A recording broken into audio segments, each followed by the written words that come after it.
Today we're going to explore a website for an organization that have had a rebrand this year, and that rebrand has created quite a stir. I'm talking about Bolt. Gone are the cobalt black and grey colour scheme, and brought in is this new electric yellow. I really love the tagline that goes with it, a shockingly simple rebrand, and today we're going to explore how that impacts the website itself. And I'm assuming, and spoiler alert, it's going to have quite an impact, mainly because of the changing colour palette. And although the rest of this video will be focusing on how it's carried across on the website, I would love to take the opportunity to say that this is probably my favourite rebrand of the year. I love how the brand has evolved, and I love how it's just so simple.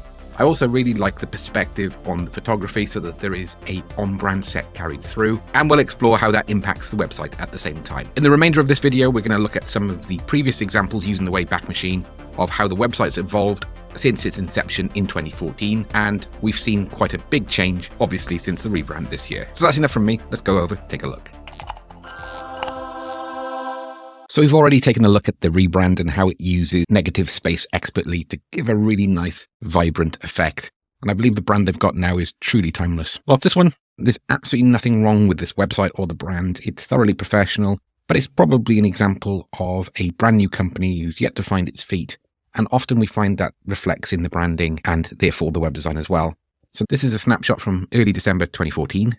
So just after the launch of Bolt as a company. And we can see here it's just got a simple landing page, fixed width, which is interesting. I think this is the last fixed width website they built. We've got a call to action button at the top here. We've got the brand, and it's nicely laid out. It looks very friendly, very approachable. It invokes some of that Web 2.0 vibe in the early 2000s when we were all creating glossy buttons with gradient effects. I remember it well. But it does it in what I think is a classy way. Since about 2009, there was an opening up in terms of the number of fonts that we could use in different styles without it being a major headache. So we can see here this thin font style was very popular at the time. It's interesting over recent years how much bolder everything has become, and we'll find this in the latest version, and of course the rebrand we've seen, which has got that bold, chunky type. We've got a simple call to actions, nice clear white space. This has been professionally designed, but it's something that doesn't really match the direction of this organization in terms of how it's gone. This would look a little bit too friendly and probably not big enough for an organization with this much clout. So as we move across, jumping ahead 5 years to 2019, we can see something that's more familiar before the most recent rebrand. And here we've got the logo on the left here. Not sure if I'm being honest about having the blue bolt over top of the background. It loses a little bit of impact, but this looks, dare I say it, very corporate, very safe. If we look down through the layout, it's all professionally put together. There's a nice bit of animation here on a key call to action, or what I'm assuming is a key call to action. The presentable way the logos have been implemented.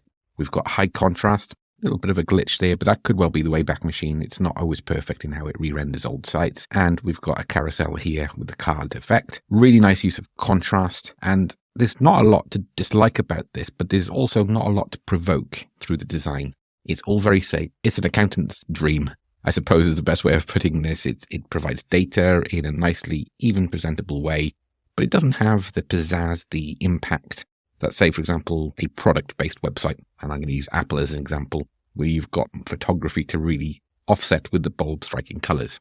I look through the menu, it's all pretty safe. This looks very much like a professional toolkit for building a website for a company that's still finding its feet and don't want to take any huge risks. Although I do like various aspects like these shapes here and how, for example, you can make a table look interesting. And I think they've done a sterling job of that. Likewise here, we've got these tabs breaking out of the frame, but there's so much nice, even white space. We can see that the typography has been well laid out. We've got nice spacing in between lines.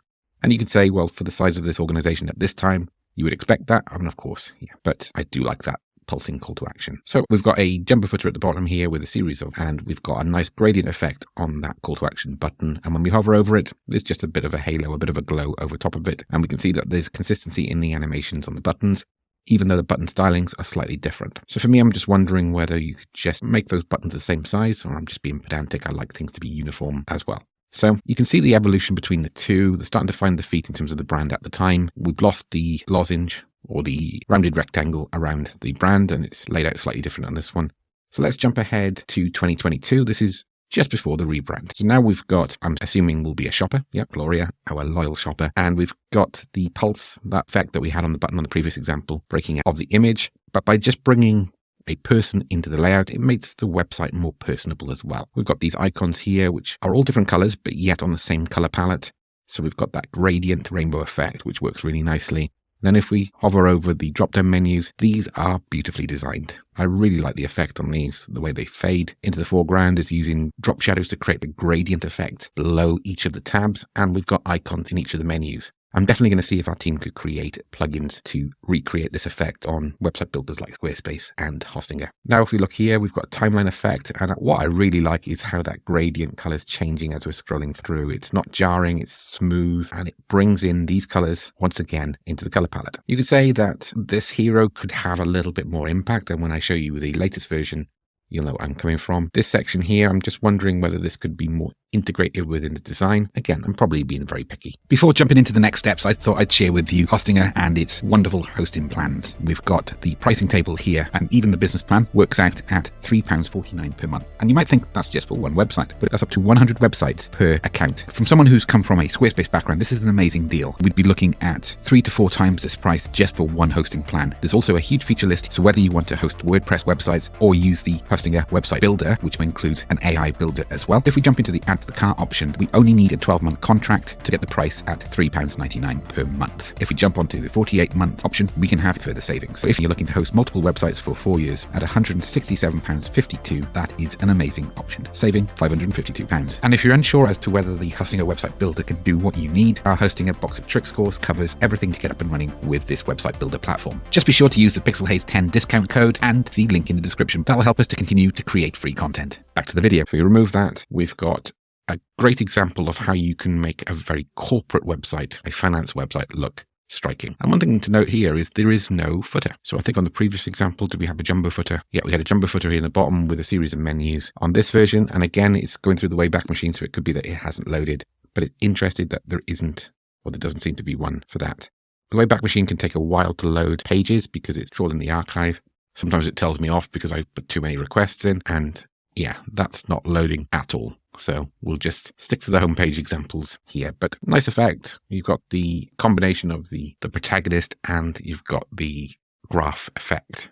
So let's bring on the post-rebrand website. This is almost certainly the biggest leap it's taken, going from lighter electric blue to darker blue and navy to predominantly the navy color with using the darker blue purples as impact colors. And now we've got the yellow as our new impact color and the stone color here with the white and other neutrals to provide a very different look and feel. This is a bold move. I'd be really interested to see what you think. Please leave a comment to let me know what you think of this design. But for me, I think it's got a lot more personality. I think it puts the consumer front and center. I really like how the lightning bolt breaks into the design here, and I like the economical use of that striking yellow color. Too much of it and it would be hurting your eyes right now. So using neutral tones, high contrast, and then using the yellow as an impact color. And don't you just like that transition effect here when we roll onto the buttons? So any button in our lozenge, we get that rollover effect that is perfectly tied into the brand. This is a conversation I have regularly when we're talking about creating plugins and when people use plugins.